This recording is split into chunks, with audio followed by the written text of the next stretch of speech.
kemudian kita panggil dalam sebuah hadis Nabi sallallahu alaihi wasallam Nabi sebut, laula ana syaqqa ala ummati la amartuhum bisiwak fi kulli salat. Nabi sallallahu alaihi wasallam kata, kalaulah sekiranya tidak menyusahkan ke atas umatku, pasti akan aku wajibkan mereka bersiwak pada setiap kali sembahyang. Bermakna siwak itu satu benda yang sangat disukai oleh Rasulullah. Daripada hadis ini kita boleh dapat mengetahui bahawa Islam sangat suka, sangat pentingkan kebersihan. Sebab tu kita pelik, kenapa umat Islam jadi pengotor itu kan? Kita pergi ke Yaman sebab apa? Sebab kita panggil Islam itu hanya sekadar dibicarakan, tapi tak diamalkan. Hanya sekadar dibincangkan, mengaji, tapi tak diamalkan. Sampai macam tu lah, maknanya dia orang tak rasa benda tu perlu diubah.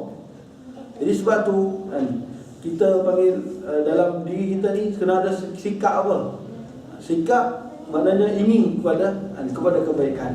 Sikap keterbukaan bila mana orang menceritakan hujah, walaupun kita berpegang dengan satu pendapat yang lain, ataupun kita berpegang pada satu benda, tiba-tiba ada orang kata benda yang kita pegang tu salah, dan dia mau bagi hujah dan dalil. Jadi kita kena belajar menerima. Jadilah orang yang maknanya macam tu. Jangan kita jadi orang yang apa nama sebut hari ni binary thinking, tahu binary thinking. Binary thinking ni ialah orang yang berfikir kalau contohnya kita orang tu tak suka ataupun kritik kita. Jadi bila orang tu kritik kita pun melabelkan orang ni adalah musuh kita. Ini binary thinking. Maknanya kalau tak hitam putih, dia dua pemikiran, dua sudut. Kalau contohnya lah sekarang ni kan, kalau orang kutuk Syiah sikit, orang sebut cerita pasal Syiah, oh ini Wahabi. Kalau orang cerita pasal sejarah Wahabi ke apa, ini Syiah. Dia jadi dua tu je. Maknanya kalau tak Syiah, Wahabi, mana boleh macam tu kan? Faham kan? Itu contoh kan. Kalau cerita panjang cerita dua ni kan. Dan sekarang ni dia jadi macam tu, label kan. Jadi orang tak setuju dengan kita, dia kau musuh aku. Tak boleh macam tu. Islam, bila orang tak setuju dengan kita, kadang-kadang kita kena nilai balik, kena muhasabah balik diri kita. Mungkin apa yang dia tak setuju tu adalah betulnya kan? Mungkin dia nak tegur kita, mungkin dia nak nasihat kita. Jadi oleh kerana tu kita jangan bagi kan? Jangan bagi jadi macam tu lah. Biarlah pemikiran kita ni berlandaskan ilmu, pemikiran kita ni berlandaskan apa yang diajar oleh Nabi kita sallallahu alaihi wasallam. Jadi satu lagi hadis sebelum kita tutup. Hadis ini cerita tentang siwak lagi. Umirtu bisiwaki hatta khashitu ayyuktaba alayya. Aku selalu diperintahkan bersiwak, Allah selalu diperintahkan bersiwak, sehingga aku bimbang siwak itu akan diwajibkan ke atasku. Hadis riwayat daripada Wasilah Ibnu Al-Asqa' radhiyallahu ta'ala.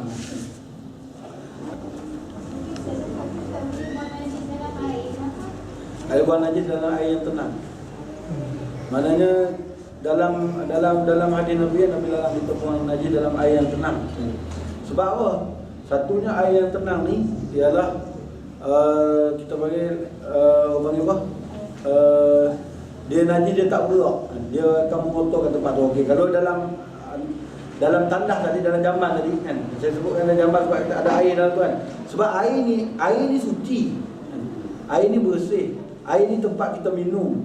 Air ni sumber kita minum kan. Air ni sumber bagaimana kita hidup. Tetapi dalam air tadi itu sahaja diletakkan air untuk kita buang najis ke dalam tu. Maknanya dan benda tu sebenarnya menghilangkan keberkatan dalam kita menggunakan air. Sebab apa? Air itu air bersih kan. Jadi gitulah maksudnya. Jadi sekarang ni tak ada siapa pun engineer Islam yang pergi duk fikir macam mana cara kalau tak ada air. Jadi kita mengikut terima je benda tu datang daripada Yahudi. Cara ni Yahudi dia mana fikir berkat tak berkat. Jadi cara berak sekarang ni cara Yahudi. Cara Yahudi buat. Bukan kita kata kita asal orang kafir buat, tak. Tapi ada benda yang tak bercanggah ataupun ada benda yang baik tapi dan tak ada bercanggah dengan kehidupan Islam, kita boleh terima lah. Tapi benda ni seolah-olah diterima dan tak ada orang fikir. Cuma ada seorang je ulama, kedua orang yang bercakap tentang benda ni, yang bercakap tentang berak dalam air ni, dalam air yang bertakung tu boleh menghilangkan keberkatan, boleh menghilangkan keberkatan dalam hidup. Sebab air tu sumber kehidupan kita. Tiba-tiba sebab daripada dulu tak ada berlaku orang buat tandas berak di atas air. Cuma zaman kita hari ni je tanah bergerak atas air. Jadi cakap macam tu lah. Jadi saya pun fikir tengok pendapat dia tu macam ada rasional, ada betulnya lah. Sebab air tu satu benda yang sangat penting dalam hidup kita. Tiba-tiba air tu jadi tempat kita maknanya buang haji atas dia. Jadi seolah-olah macam satu penghinaan lah kepada air tu. Tetapi kita nak buat ni, kita tak ada fikir pun benda tu. Kita tak fikir pun benda tu, kita tak fikir pun kita nak hina air tu. Cumanya kita takut hilang keberkatan. Jadi itu sebab tu kita minta berlindung, ya Allah jangan sampai hilang berkat sebab aku buang haji dengan cara macam ni. Boleh faham kan? Sebab kita bimbang, boleh faham? Bimbang. Berkat ni benda tak nampak dan benda yang dirasai. Dan benda yang kita bila benda berkat ni benda yang membahagiakan diri kita. Berkat ni ketenangan. Berkat ni macam kita sebut itulah, kalau kawan yang berkat, kawan tu kawan yang senantiasa menasihati kita, yang senantiasa maknanya mengajak kita ke jalan kebaikan. Ini kawan yang berkat. Begitu juga anak yang berkat, anak yang soleh, anak yang taat, dengar cakap, anak yang ikut perintah Allah, anak yang mudah kita nak suruh buat baik Jadi itu anak yang berkat. Jadi begitulah semua benda yang berkat ialah benda yang menjurus mengajak kita bawa kita kepada kerajaan Allah Subhanahu wa taala.